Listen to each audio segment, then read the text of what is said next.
Chapter 6. We said no more about haste on that occasion, and it so happened that I did not meet Davidson again for some 3 months. When we did come together, almost the first thing he said to me was, "I've seen him." Before I could exclaim, he assured me that he had taken no liberty, that he had not intruded. He was called in. Otherwise he would not have dreamed of breaking in upon Haste's privacy.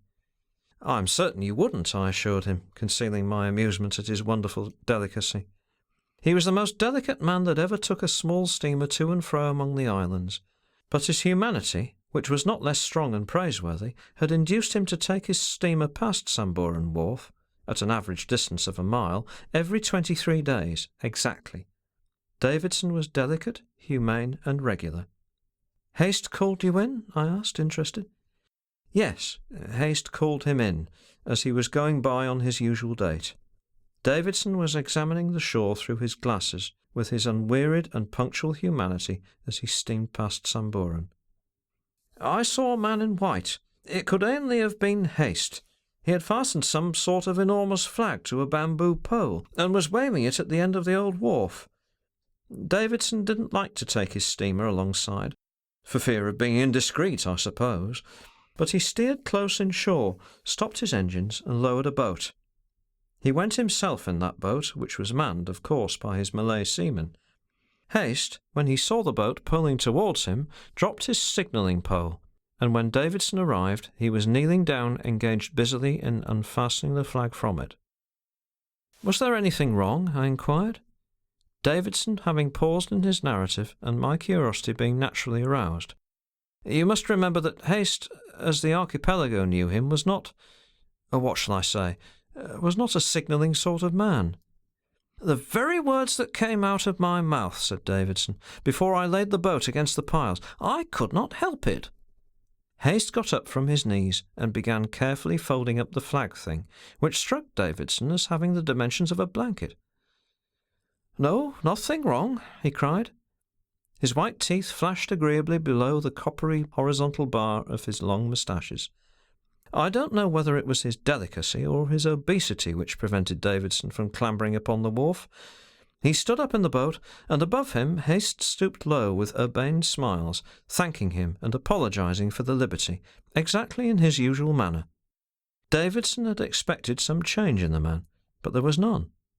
Nothing in him betrayed the momentous fact that within that jungle there was a girl, a performer in a ladies' orchestra, whom he had carried straight off the concert platform into the wilderness. He was not ashamed or defiant or abashed about it. He might have been a shade confidential when addressing Davidson, and his words were enigmatical. "I took this course of signalling to you," he said to Davidson, "because to preserve appearances might be of the utmost importance. Not to me, of course. I don't care what people may say, and of course no one can hurt me. I suppose I have done a certain amount of harm, since I allowed myself to be tempted into action. It seemed innocent enough, but all action is bound to be harmful. It is devilish. That is why this world is evil upon the whole. But I have done with it. I shall never lift a finger again. At one time I thought that intelligence observation of facts was the best way of cheating the time which is allotted to us, whether we want it or not. But now I have done with observation too." Imagine poor simple Davidson being addressed in such terms alongside an abandoned, decaying wharf jutting out of tropical bush. He had never heard anybody speak like this before, certainly not Haste, whose conversation was concise, polite, with a faint ring of playfulness in the cultivated tones of his voice. "He's gone mad," Davidson thought to himself. But looking at the physiognomy above him on the wharf, he was obliged to dismiss the notion of common crude lunacy. It was truly most unusual talk. Then he remembered, in his surprise he had lost sight of it, that Haste now had a girl there. This bizarre discourse was probably the effect of the girl. Davidson shook off the absurd feeling and asked, wishing to make clear his friendliness and not knowing what else to say, "You haven't run short of stores or anything like that?" Haste smiled and shook his head. No, nothing of the kind. We are fairly well off here. Thanks all the same." If I have taken the liberty to detain you, it is not from any uneasiness for myself and my companion. The person I was thinking of when I made up my mind to invoke your assistance is Mrs. Schomburgk." "I have talked with her," interjected Davidson. "Oh, you?" "Yes, I hoped she would find means to—" "But she didn't tell me much," interrupted Davidson, who was not averse from hearing something, he hardly knew what. Yes. But that note of mine, yes? She found an opportunity to give it to you. That's good, very good. She's more resourceful than one would give her credit for." "Women often are," remarked Davidson. The strangeness from which he had suffered, merely because his interlocutor had carried off a girl, wore off as the minutes went by. "There's a lot of unexpectedness about women," he generalized with a didactic aim which seemed to miss its mark. For the next thing Haste said was, "This is Mrs. Schomburgk's shawl." He touched the stuff hanging over his arm. "An Indian thing, I believe," he added, glancing at his arm sideways. "It isn't of particular value," said Davidson truthfully. "Very likely. The point is that it belongs to Schomburgk's wife. That Schomburgk seems to be an unconscionable ruffian. Don't you think so?" Davidson smiled faintly. "We out here have got used to him," he said, as if excusing a universal and guilty toleration of a manifest nuisance. "I'd hardly call him that. I only know him as a hotel keeper. I never knew him even as that. Not till this time, when you were so obliging as to take me to Surabaya. I went to stay there from economy. The Netherlands house is very expensive, and they expect you to bring your own servant with you. It's a nuisance." Of course," protested Davidson hastily. After a short silence, Haste returned to the matter of the shawl. He wanted to send it back to Mrs. Schomburgk. He said that it might be very awkward for her if she were unable, if asked, to produce it. This had given him, Haste, much uneasiness. She was terrified of Schomburgk. Apparently she had reason to be. Davidson had remarked that too, which did not prevent her, he pointed out, from making a fool of him in a way for the sake of a stranger. "Oh, you know," said Haste. "Yes, she helped me. Us. She told me so. I had quite a talk with her," Davidson informed her. "Fancy having a talk with Mrs. Schomburgk. If I were to tell the fellows, they wouldn't believe me. How did you get round her, Haste? How did you think of it? Why, she looks too stupid to understand human speech, and too scared to shoo a chicken away. Oh, the women, the women! Huh! You don't know what there may be in the quietest of them." "She was engaged in the task of defending her position in life," said Haste. "It's a very respectable task." "Is that it? I'd some idea it was that," confessed Davidson. He then imparted to Haste the story of the violent proceedings following on the discovery of his flight. Haste's polite attention to the tale took on a sombre cast, but he manifested no surprise and offered no comment. When Davidson had finished, he handed down the shawl into the boat, and Davidson promised to do his best to return it to Mrs. Schomburgk in some secret fashion. Haste expressed his thanks in a few simple words, set off by his manner of finished courtesy. Davidson prepared to depart. They were not looking at each other. Suddenly Haste spoke. "You understand that this was a case of odious persecution, don't you? I became aware of it, and—" It was a view which the sympathetic Davidson was capable of appreciating. "I'm not surprised to hear it," he said placidly. "Odious enough, I dare say. And you, of course, not being a married man, were free to step in. Well." He sat down in the stern sheets, and already had the steering lines in his hands when Haste observed abruptly, "The world is a bad dog. It will bite you if you give it a chance. But I think that here we can safely defy the fates." When relating all this to me, Davidson's only comment was, "Funny notion of defying the fates, to take a woman in tow." Chapter 7.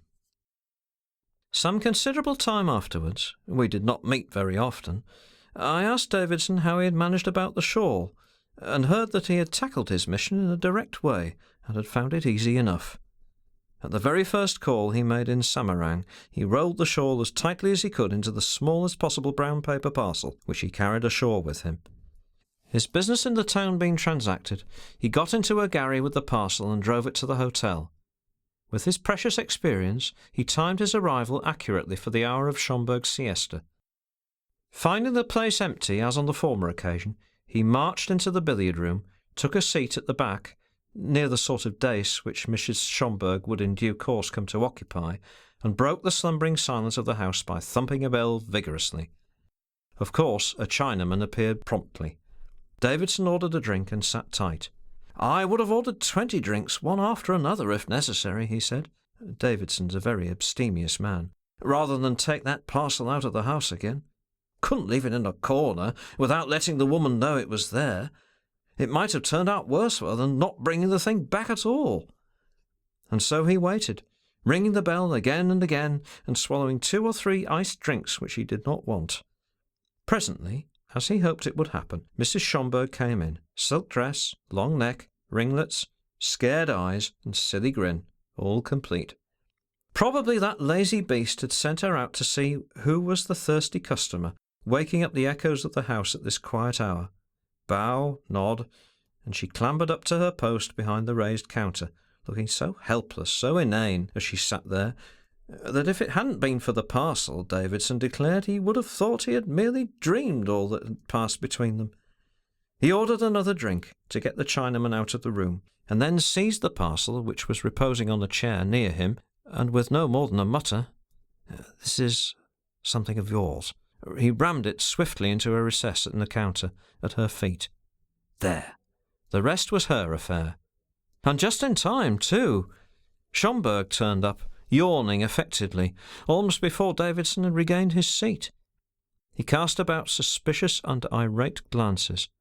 An invincible placidity of expression helped Davidson wonderfully at the moment, and the other, of course, could have no grounds for the slightest suspicion of any sort of understanding between his wife and this customer.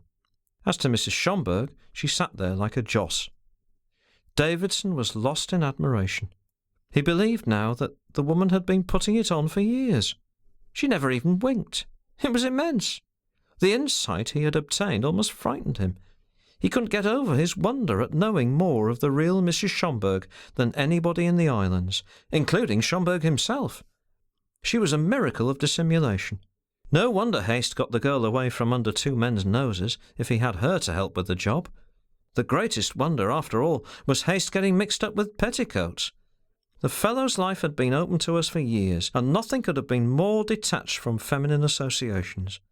Except that he stood drinks to people on suitable occasions, like any other man, this observer of facts seemed to have no connection with earthly affairs and passions. The very courtesy of his manner, the flavour of playfulness in the voice set him apart. He was like a feather, floating lightly in the workaday atmosphere which was the breath of our nostrils. For this reason, whenever this looker-on took contact with things, he attracted attention. First, it was the Morrison partnership of mystery. Then came the great sensation of the tropical belt coal, where indeed various interests were involved, a real business matter. And then came this elopement, this incongruous phenomenon of self-assertion, the greatest wonder of all, astonishing and amusing.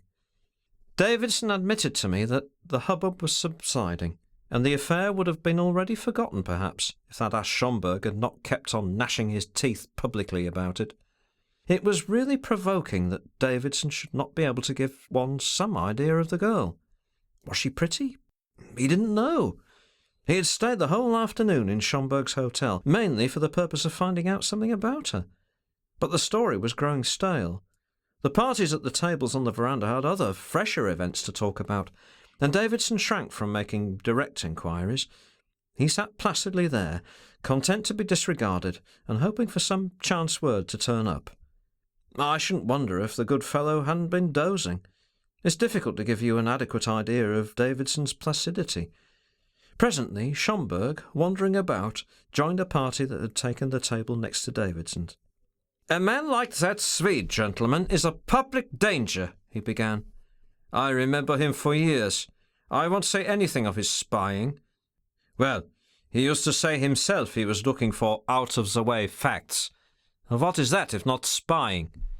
He was spying into everybody's business. He got hold of Captain Morrison, squeezed him dry like you would an orange, and scared him off to Europe to die there. Everybody knows that Captain Morrison had a weak chest. Robbed first and murdered afterwards. I don't mince words, not I. Next he gets up that swindle of the belt coal. You know all about it. And now, after lining his pockets with other people's money, he kidnaps a white girl belonging to an orchestra which is performing in my public room for the benefit of my patrons, and goes off to live like a prince on that island where nobody can get at him. A damn silly girl. It's disgusting.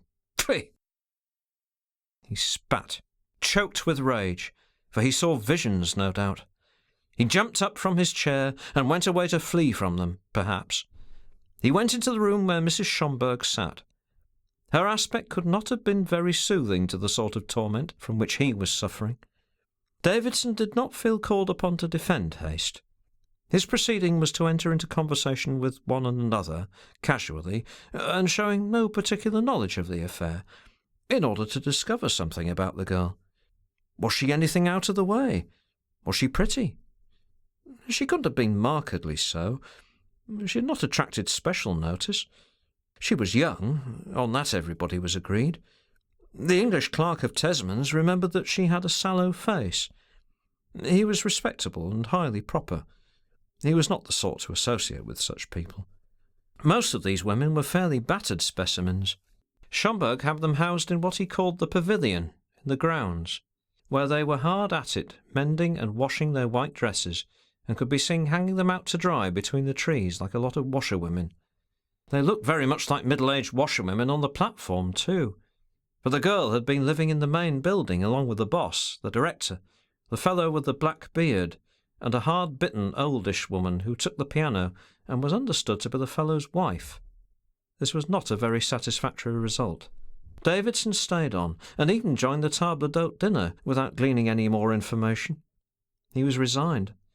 "I suppose," he wheezed placidly, "I'm bound to see her some day." He meant to take the Samburan Channel every trip, as before, of course. "Yes," I said, "no doubt you will. Some day Hayst will be signalling to you again, and I wonder what it will be for." Davidson made no reply. He had his own ideas about that, and his silence concealed a good deal of thought. We spoke no more of Hayst's girl.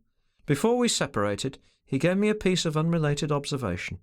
"It's funny," he said, "but I fancy there's some gambling going on in the evening at Schomburgk's place, on the quiet. I've noticed men strolling away in twos and threes towards that hall where the orchestra used to play. The windows must be specially well shuttered, because I couldn't spy the smallest gleam of light from that direction. But I can't believe that those beggars would go in there only to sit and think of their sins in the dark." "That's strange. It's incredible that Schomburgk should risk that sort of thing," I said. Part 2. Chapter 1. As we know, Hayst had gone to stay in Schomburgk's hotel in complete ignorance that his person was odious to that worthy. When he arrived, San Giacomo's Ladies' Orchestra had been established there for some time. The business which had called him out from his seclusion, in his lost corner of the Eastern Seas, was with the Tesmans, and it had something to do with money. He transacted it quickly, and then found himself with nothing to do while he awaited Davidson, who was to take him back to his solitude. For back to his solitude Hayst meant to go.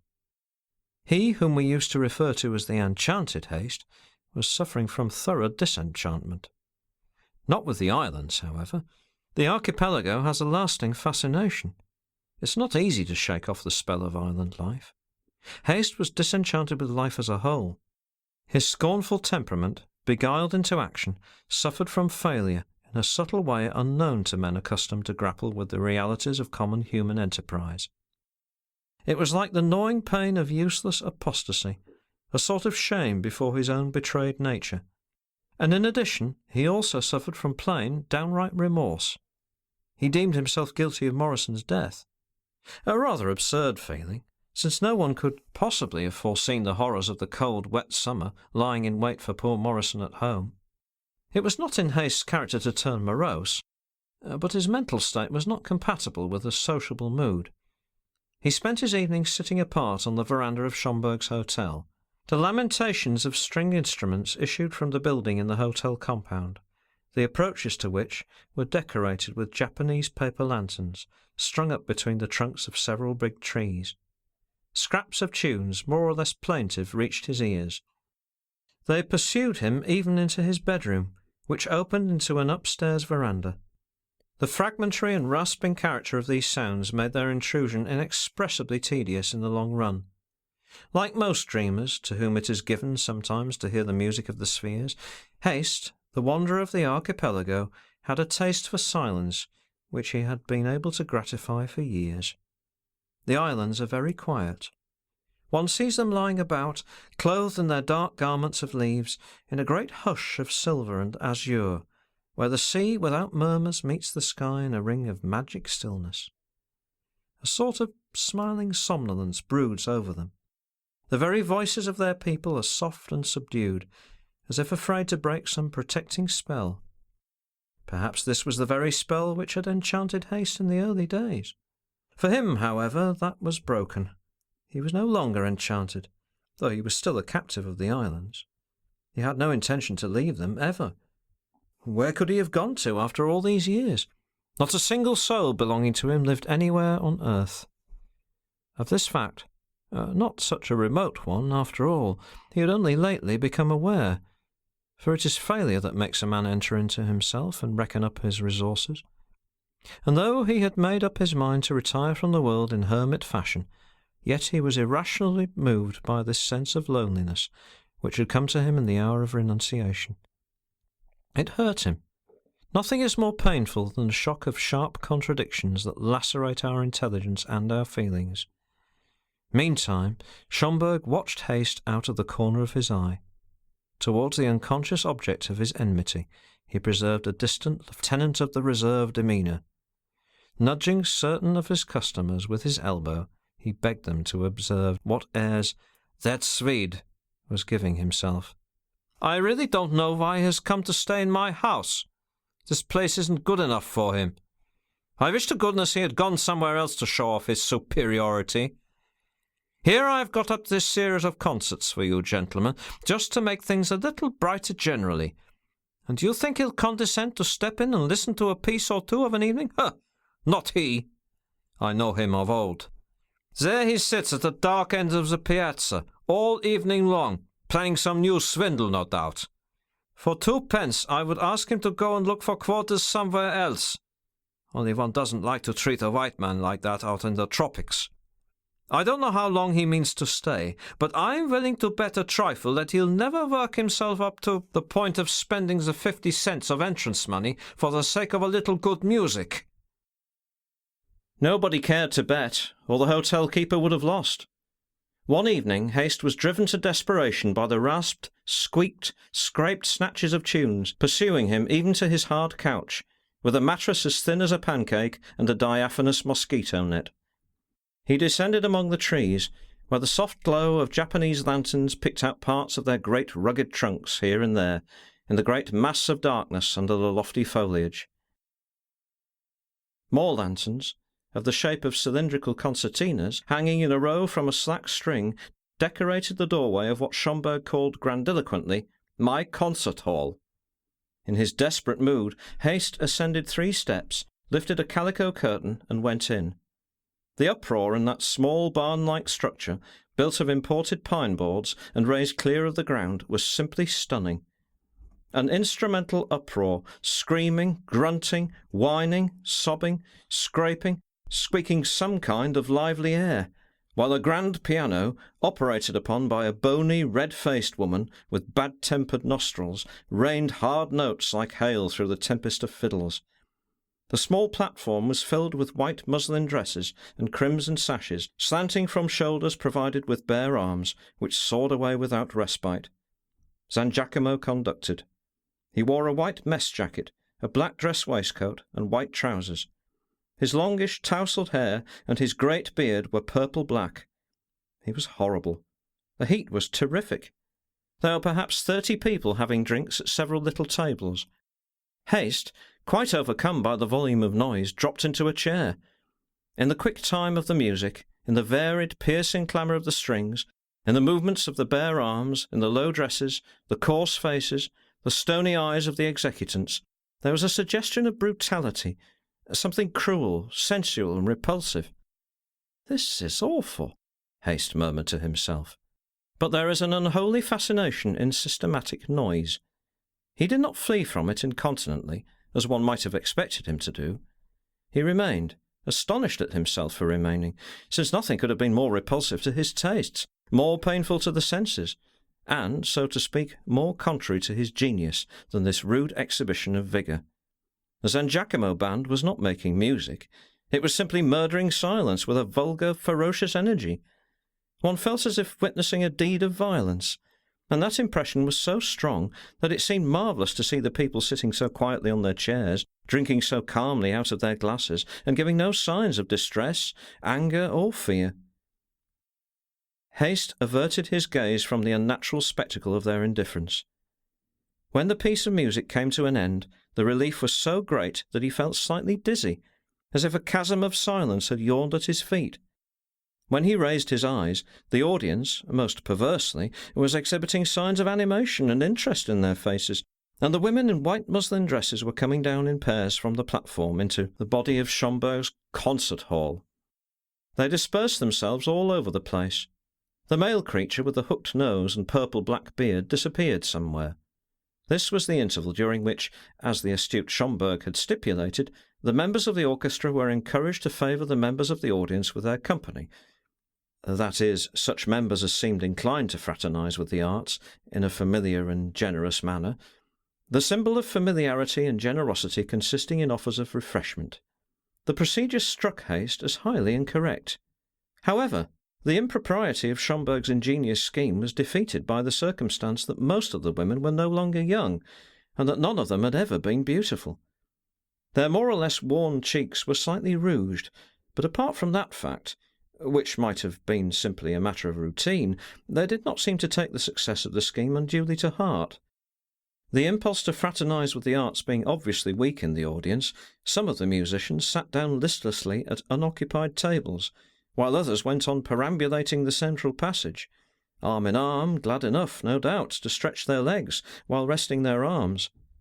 Their crimson sashes gave a factitious touch of gaiety to the smoky atmosphere of the concert hall, and Haste felt a sudden pity for these beings, exploited, hopeless, devoid of charm and grace, whose fate of cheerless dependence invested their coarse and joyless features with a touch of pathos. Haste was temperamentally sympathetic. To have them passing and repassing close to his little table was painful to him.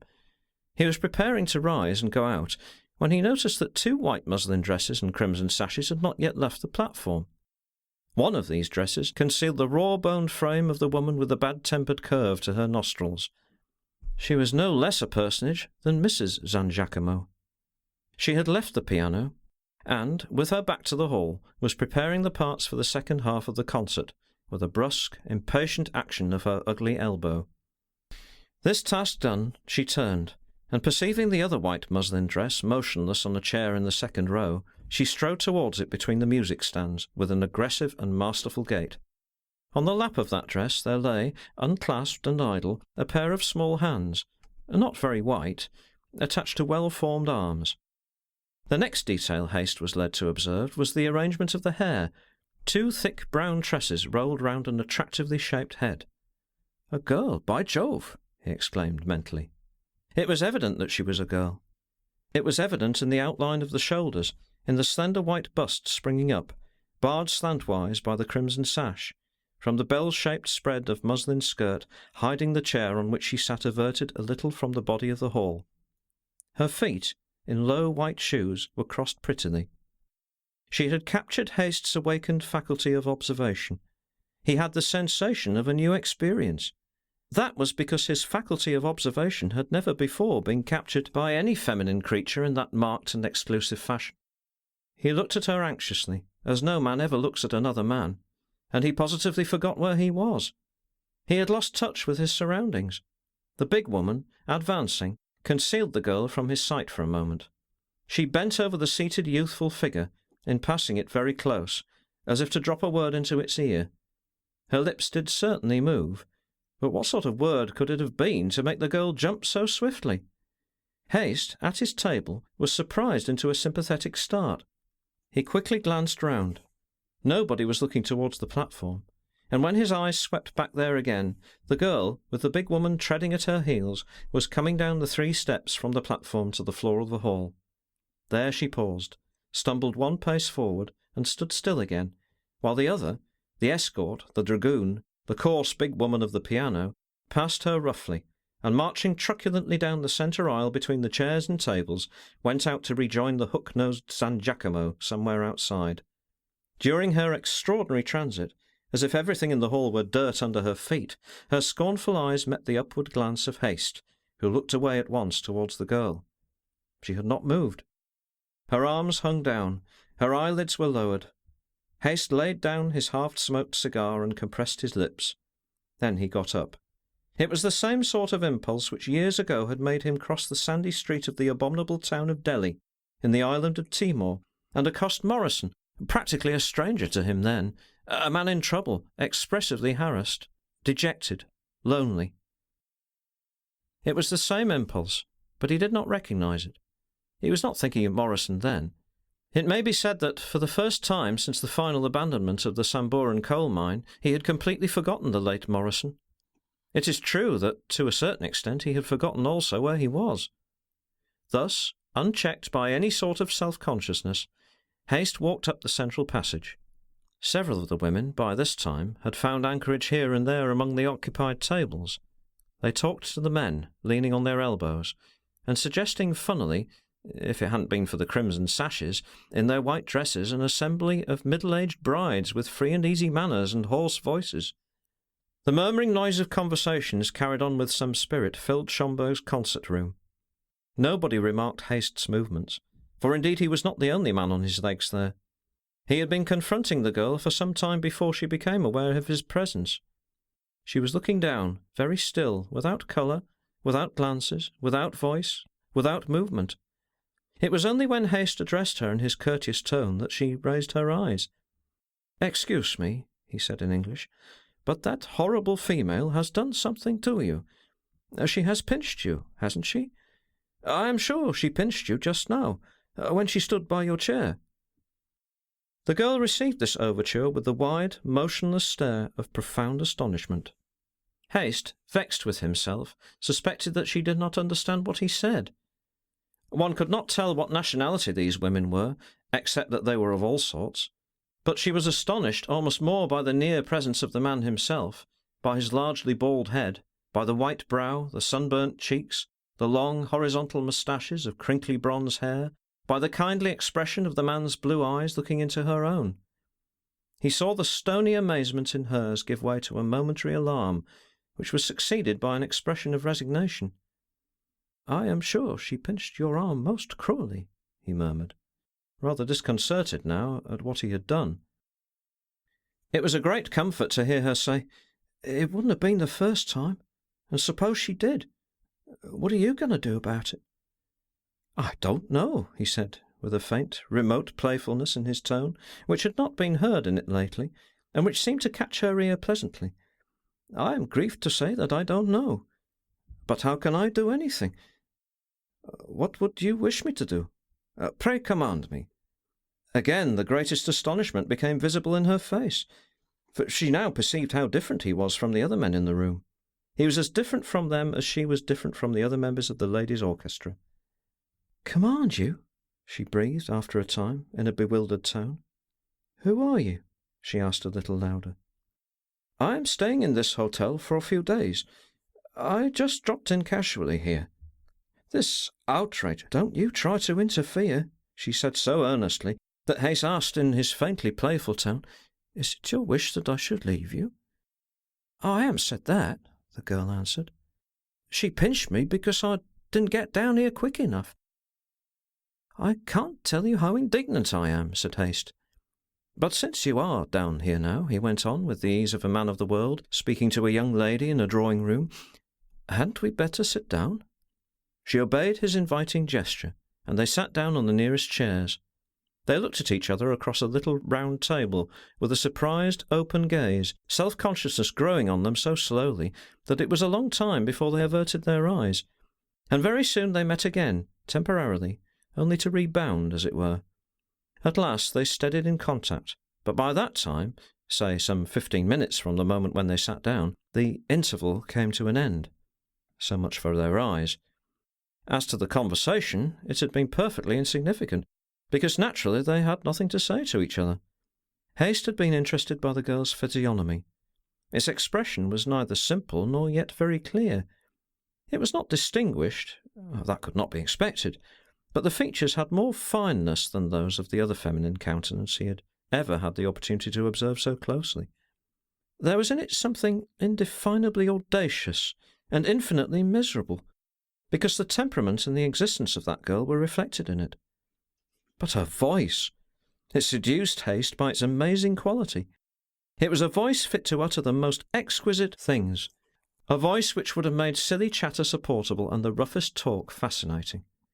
Hayst drank in its charm as one listens to the tone of some instrument, without heeding the tune.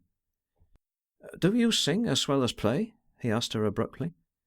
"Never sang a note in my life," she said, obviously surprised by the irrelevant question, for they had not been discoursing of sweet sounds. She was clearly unaware of her voice. "I don't remember that I ever had much reason to sing since I was little," she added.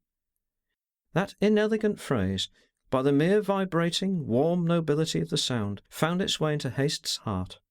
His mind, cool, alert, watched it sink there with a sort of vague concern at the absurdity of the occupation, till it rested at the bottom, deep down, where our unexpressed longings lie. "You are English, of course," he said. "What do you think?"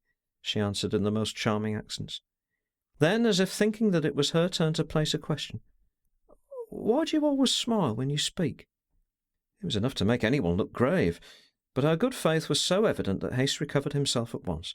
"It's my unfortunate manner," he said, with his delicate, polished playfulness. "Is it very objectionable to you?" She was very serious. "No, I only noticed it. I haven't come across so many pleasant people as all that in my life.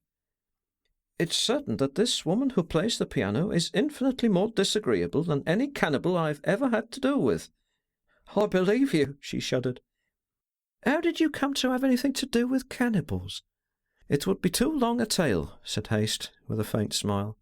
Hayst's smiles were rather melancholy, and accorded badly with his great moustaches, under which his mere playfulness lurked as comfortable as a shy bird in its native thicket. "Much too long." "How did you get amongst this lot here?" "Bad luck," she answered briefly. No doubt," Hayst assented with slight nods. Then, still indignant at the pinch which he had divined rather than actually seen inflicted, "I say, couldn't you defend yourself somehow?" She had risen already. The ladies of the orchestra were slowly regaining their places. Some were already seated, idle, stony-eyed, before the music stands. Hayst was standing up too. "They are too many for me," she said. These few words came out of the common experience of mankind, yet by virtue of her voice they thrilled Hayst like a revelation. His feelings were in a state of confusion, but his mind was clear. That's bad. But it isn't actual ill-usage that this girl is complaining of, he thought, lucidly, after she left him. Chapter 2. That was how it began.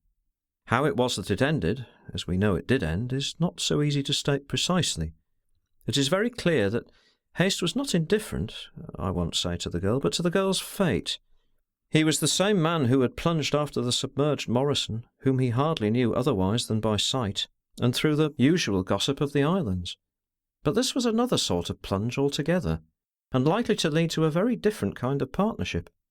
Did he reflect at all? Probably. He was sufficiently reflective. But if he did, it was with insufficient knowledge, for there is no evidence that he paused at any time between the date of that evening and the morning of the flight. Truth to say, Hayst was not one of those men who pause much. Those dreamy spectators of the world's agitation are terrible once the desire to act gets hold of them. They lower their heads and charge a wall with an amazing serenity which nothing but an indisciplined imagination can give. He was not a fool. I suppose he knew, or at least he felt, where this was leading him, but his complete inexperience gave him the necessary audacity. The girl's voice was charming when she spoke to him of her miserable past, in simple terms, with a sort of unconscious cynicism inherent in the truth of the ugly conditions of poverty. And whether because he was humane, or because her voice included all the modulations of pathos, cheerfulness, and courage in its compass, it was not disgust that the tale awakened in him, but the sense of an immense sadness. On a later evening, during the interval between the two parts of the concert, the girl told Haste about herself. She was almost a child of the streets. Her father was a musician in the orchestras of small theatres. Her mother ran away from him while she was still little, and the landladies of various poor lodging-houses had attended casually to her abandoned childhood. It was never positive starvation and absolute rags, but it was the hopeless grip of poverty all the same. It was her father who taught her to play the violin. It seemed that he used to get drunk sometimes, but without pleasure, and only because he was unable to forget his fugitive wife. After he had had a paralytic stroke, falling over with a crash in the well of a music-hall orchestra during the performance, she had joined the San Giacomo company. He was now in a home for incurables. "And I am here," she finished, "with no one to take care if I make a hole in the water the next chance I get or not." Haste told her that he thought she could do a little better than that, if it was only a question of getting out of the world. She looked at him with special attention, and with a puzzled expression which gave to her face an air of innocence. This was during one of the intervals between the two parts of the concert. She had come down that time without being incited thereto by a pinch from the awful San Giacomo woman. It is difficult to suppose that she was seduced by the uncovered intellectual forehead and the long reddish moustaches of her new friend. New is not the right word. She had never had a friend before, and the sensation of this friendliness going out to her was exciting by its novelty alone. Besides, any man who did not resemble Schomberg appeared for that very reason attractive. She was afraid of the hotel-keeper, who, in the daytime, taking advantage of the fact that she lived in the hotel itself and not in the pavilion with the other artists, prowled round her, mute, hungry, portentous behind his great beard, or else assailed her in quiet corners and empty passages with deep, mysterious murmurs from behind, which, notwithstanding their clear import, sounded horribly insane somehow. The contrast of Haste's quiet, polished manner gave her special delight and filled her with admiration. She had never seen anything like that before. If she had, perhaps, known kindness in her life, she had never met the forms of simple courtesy. She was interested by it as a very novel experience, not very intelligible, but distinctly pleasurable. "I tell you that they are too many for me," she repeated, sometimes recklessly, but more often shaking her head with ominous dejection. She had, of course, no money at all. The quantities of black men all about frightened her. She really had no definite idea where she was on the surface of the globe. The orchestra was generally taken from the steamer to some hotel and kept shut up there till it was time to go on board another steamer. She could not remember the names she heard. "How do you call this place again?" she used to ask Haste. "Surabaya," he would say distinctly, and would watch the discouragement at the outlandish sound coming into her eyes, which were fastened on his face. He could not defend himself from compassion. He suggested that she might go to the consul, but it was his conscience that dictated this advice, not his conviction. She had never heard of the animal or of its uses. A consul? What was it? Who was he? What could he do? And when she learnt that perhaps he could be induced to send her home, her head dropped on her breast. "What am I to do when I get there?" she murmured, with an intonation so just, with an accent so penetrating. The charm of her voice did not fail her even in whispering, that Haste seemed to see the illusion of human fellowship on earth vanish before the naked truth of her existence, and leave them both face to face in a moral desert as arid as the sands of the Sahara, without restful shade, without refreshing water. She leaned slightly over the little table, the same little table at which they had sat when they first met each other. and with no other memories but of the stones in the streets her childhood had known, in the distress of the incoherent, confused, rudimentary impressions of her travels, inspiring her with a vague terror of the world, she said rapidly, as one speaks in desperation, "You do something. You're a gentleman. It wasn't I who spoke to you first, was it? I didn't begin, did I? It was you who came along and spoke to me when I was standing over there. What did you want to speak to me for? I don't care what it is, but you must do something." Her attitude was fierce and entreating at the same time, clamorous. In fact, though her voice had hardly risen above a breath, it was clamorous enough to be noticed. Hayst, on purpose, laughed loud. He nearly choked with indignation at this brutal heartlessness. "What did you mean, then, by saying, 'Command me'?" she almost hissed. Something hard in his mirthless stare and a quiet final, "All right," steadied her. "I am not rich enough to buy you out," he went on, speaking with an extraordinary detached grin, "even if it were to be done, but I can always steal you." She looked at him profoundly, as though these words had a hidden and very complicated meaning. "Get away now," he said rapidly, "and try to smile as you go." She obeyed with unexpected readiness, and as she had a set of very good white teeth, the effect of the mechanical, ordered smile was joyous, radiant. It astonished Hayst. No wonder, it flashed through his mind, women can deceive men so completely. The faculty was inherent in them. They seemed to be created with a special aptitude. Here was a smile the origin of which was well known to him, and yet it had conveyed a sensation of warmth, had given him a sort of ardour to live, which was very new to his experience.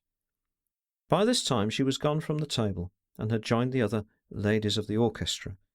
They trooped towards the platform, driven in truculently by the haughty mate of San Giacomo, who looked as though she were restraining herself with difficulty from punching their backs. San Giacomo followed, with his great pendulous dyed beard and short mess jacket, with an aspect of hang-dog concentration imparted by his drooping head and the uneasiness of his eyes, which were set very close together. He climbed the steps last of all, turned about, displaying his purple beard to the hall, and tapped with his bow. Hayst winced in anticipation of the horrible racket. It burst out immediately, unabashed and awful.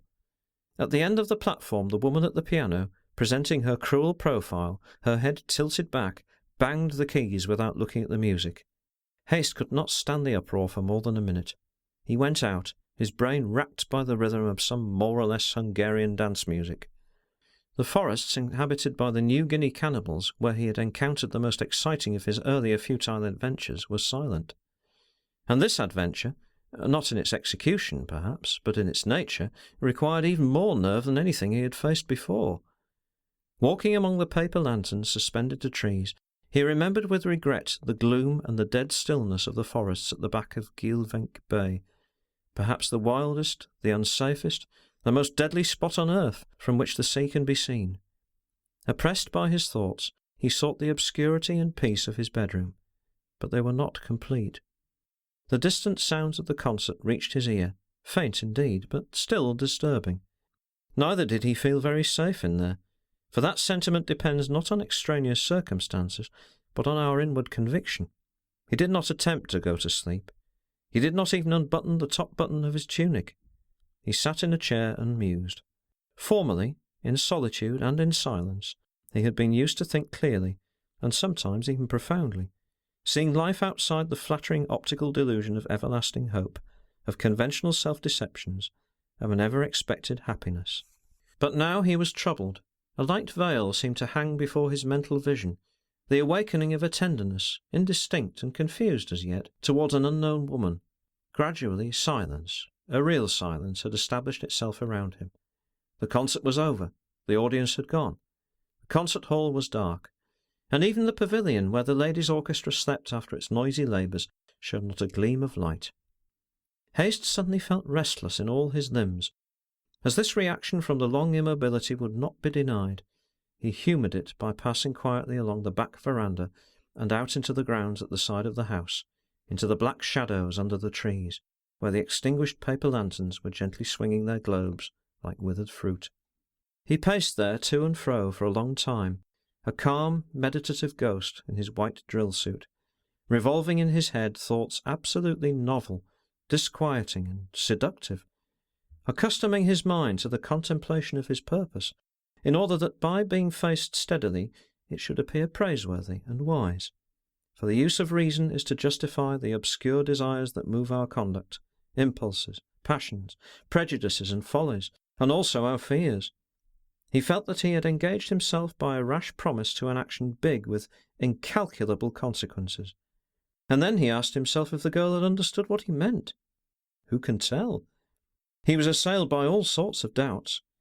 Raising his head, he perceived something white flitting between the trees. It vanished almost at once, but there could be no mistake.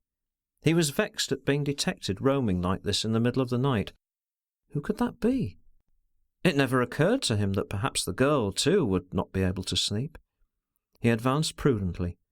Then he saw the white, phantom-like apparition again, and the next moment all his doubts as to the state of her mind were laid at rest, because he felt her clinging to him, after the manner of supplicants all the world over. Her whispers were so incoherent that he could not understand anything, but this did not prevent him from being profoundly moved.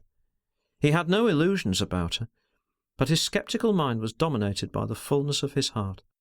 Calm yourself, he murmured in her ear, returning her clasp, at first mechanically, and afterwards with a growing appreciation of her distressed humanity. The heaving of her breast and the trembling of all her limbs in the closeness of his embrace seemed to enter his body, to infect his very heart.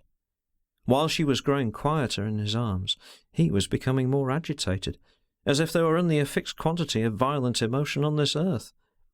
The very night seemed more dumb, more still, and the immobility of the vague black shapes surrounding him more perfect. "It will be all right," he tried to reassure her, with a tone of conviction, speaking into her ear, and of necessity clasping her more closely than before. Either the words or the action had a very good effect. He heard a light sigh of relief. She spoke with a calmed ardour. "Oh, I knew it would be all right from the first time you spoke to me. Yes, indeed, I knew directly you came to me that evening. I knew it would be all right, if you only cared to make it so. But of course I could not tell if you meant it. 'Command me,' you said. Funny thing for a man like you to say. Did you really mean it? You weren't making fun of me?" He protested that he had been a serious person all his life. "I believe you," she said ardently. He was touched by this declaration. "It's the way you have of speaking, as if you were amused with people," she went on. "But I wasn't deceived. I could see you were angry with that beast of a woman. And you are clever. You spotted something at once. You saw it in my face, eh? It isn't a bad face, say? You'll never be sorry. Listen, I'm not 20 yet. It's the truth, and I can't be so bad-looking, or else... I'll tell you straight that I've been worried and pestered by fellows like this before. I don't know what comes to them." She was speaking hurriedly. She choked, and then exclaimed with an accent of despair, "What is it? What's the matter?" Haste had removed his arms from her suddenly, and had recoiled a little. "Is it my fault? I didn't even look at them. I'll tell you straight, never. Have I looked at you? Tell me, it was you that began it." In truth, Haste had shrunk from the idea of competition with fellows unknown, with Schomberg, the hotel-keeper. The vaporous white figure before him swayed pitifully in the darkness. He felt ashamed of his fastidiousness. "I am afraid we have been detected," he murmured. "I think I saw somebody on the path between the house and the bushes behind you." He had seen no one. It was a compassionate lie, if ever there was one. His compassion was as genuine as his shrinking had been, and in his judgment more honourable. She didn't turn her head. She was obviously relieved. "Would it be that brute?" she breathed out, meaning Schomberg, of course. "He's getting too forward with me now. What can you expect? Only this evening after supper he... But I slipped away. You don't mind him, do you? Why, I could face him myself, now that I know you care for me. A girl can always put up a fight. You believe me? Only it isn't easy to stand up for yourself when you feel there's nothing and nobody at your back. There's nothing so lonely in the world as the girl who's got to look after herself. When I left poor Dad in that home, it was in the country, near a village. I came out of the gates with 7 shillings and threepence in my old purse, and my railway ticket. I tramped a mile and got into a train." She broke off and was silent for a moment. "Don't you throw me over now," she went on. "If you did, what should I do? I should have to live, to be sure, because I'd be afraid to kill myself. But you would have done 1,000 times worse than killing the body. You tell me you'd always been alone. You never had a dog even. Well then, I won't be in anybody's way if I live with you, not even a dog's. And what else did you mean when you came up and looked at me so close?" "Close? Did I?" he murmured, unstirring before her in the profound darkness. "So close as that?" She had an outbreak of anger and despair in subdued tones. "Have you forgotten, then? What did you expect to find? I know what sort of girl I am, but all the same, I'm not the sort that men turn their backs on, and you ought to know it, unless you aren't made like the others. Oh, forgive me, you aren't like the others. You're like no one in the world I ever spoke to. Don't you care for me? Don't you see?" What he saw was that, white and spectral, she was putting out her arms to him out of the black shadows like an appealing ghost. He took her hands, and was affected, almost surprised, to find them so warm, so real, so firm, so living in his grasp. He drew her to him, and she dropped her head on his shoulder with a deep sigh. "Oh, I'm dead tired," she whispered plaintively. He put his arms around her, and only by the convulsive movements of her body became aware that she was sobbing without a sound. Sustaining her, he lost himself in the profound silence of the night. After a while she became still and cried quietly. Then, suddenly, as if waking up, she asked, "You haven't seen any more of that somebody you thought was spying about?" He started at her quick, sharp whisper, and answered that very likely he had been mistaken. If it was anybody at all, she reflected aloud, it wouldn't have been anyone but that hotel woman, the landlord's wife. "Mrs. Schomburg," Haste said, surprised. "Yes, another one that can't sleep o' nights. Why? Don't you see why? Because of course she sees what's going on. That beast doesn't even try to keep it from her. If she had only the least bit of spirit. She knows how I feel too, only she's too frightened even to look him in the face, let alone open her mouth. He would tell her to go and hang herself." For some time Haste said nothing. A public, active contest with the hotel-keeper was not to be thought of. The idea was horrible. Whispering gently to the girl, he tried to explain to her that as things stood, an open withdrawal from the company would be probably opposed. She listened to his explanation anxiously, from time to time pressing the hand she had sought and got hold of in the dark. "As I told you, I am not rich enough to buy you out, so I shall steal you, as soon as I can arrange some means of getting away from here. Meantime, it would be fatal to be seen together at night. We mustn't give ourselves away. We had better part at once. I think I was mistaken just now, but if, as you say, that poor Mr. Schomburg can't sleep of nights, we must be more careful. She would tell the fellow." The girl had disengaged herself from his loose hold while he talked, and now stood free of him, but still clasping his hand firmly. "Oh, no," she said with perfect assurance. "I tell you she daren't open her mouth to him, and she isn't as silly as she looks. She won't give us away. She knows a trick worth 2 of that. She'll help. That's what she'll do, if she dares do anything at all." "You seem to have a very clear view of the situation," said Haste, and received a warm, lingering kiss for this commendation.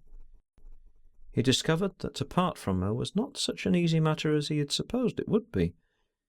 "Upon my word," he said before they separated, "I don't even know your name." "Don't you?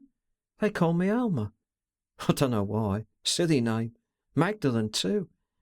It doesn't matter. You can call me by whatever name you choose. Yes, you give me a name. Think of one you would like the sound of, something quite new. How I should like to forget everything that's gone before, as one forgets a dream that's done with, fright and all. I would try." "Would you really?" he asked in a murmur. "But that's not forbidden." I understand that women easily forget whatever in their past diminishes them in their eyes. It's your eyes that I was thinking of, for I'm sure I've never wished to forget anything till you came up to me that night and looked me through and through. I know I'm not much account, but I know how to stand by a man. I stood by father ever since I could understand. He wasn't a bad chap. Now that I can't be of any use to him, I would just as soon forget all that and make a fresh start. But these aren't things that I could talk to you about. What could I ever talk to you about? Don't let it trouble you, Haste said. Your voice is enough. I am in love with it, whatever it says.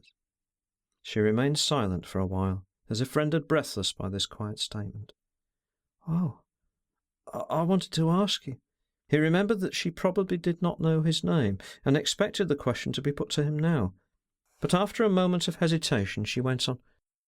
Why was it that you told me to smile this evening in the concert room there? You remember? I thought we were being observed.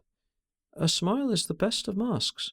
Schomberg was at a table next but one to us, drinking with some Dutch clerks from the town.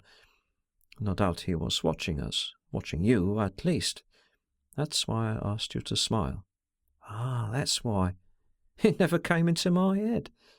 And you did it very well, too, very readily, as if you had understood my intention. Readily, she repeated. Oh, I was ready enough to smile then. That's the truth.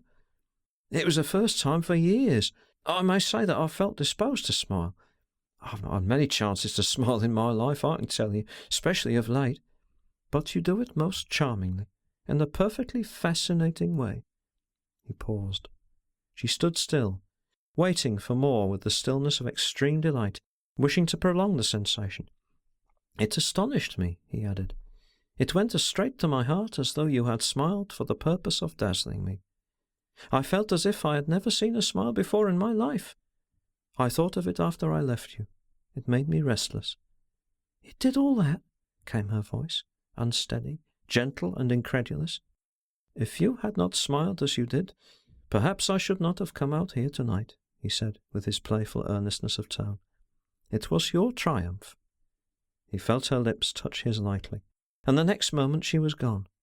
Her white dress gleamed in the distance, and then the opaque darkness of the house seemed to swallow it. Haste waited a little before he went the same way, round the corner, up the steps of the veranda, and into his room, where he lay down at last, not to sleep, but to go over in his mind all that had been said at their meeting. It's exactly true about that smile, he thought. There he had spoken the truth to her, and about her voice too. For the rest, what must be, must be. A great wave of heat passed over him. He turned on his back, flung his arms crosswise on the broad, hard bed, and lay still, open-eyed under the mosquito net, till daylight entered his room, brightened swiftly, and turned to unfailing sunlight. He got up then, went to a small looking-glass hanging on the wall, and stared at himself steadily. It was not a new-born vanity which induced this long survey. He felt so strange that he could not resist the suspicion of his personal appearance having changed during the night. What he saw in the glass, however, was the man he knew before. It was almost a disappointment, a belittling of his recent experience. And then he smiled at his naiveness, for, being over 35 years of age, he ought to have known that in most cases the body is the unalterable mask of the soul, which even death itself changes but little, till it is put out of sight where no changes matter any more, either to our friends or to our enemies.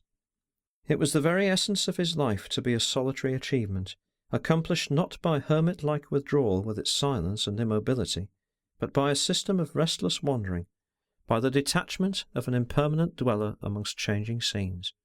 In this scheme he had perceived the means of passing through life without suffering, and almost without a single care in the world, invulnerable because elusive.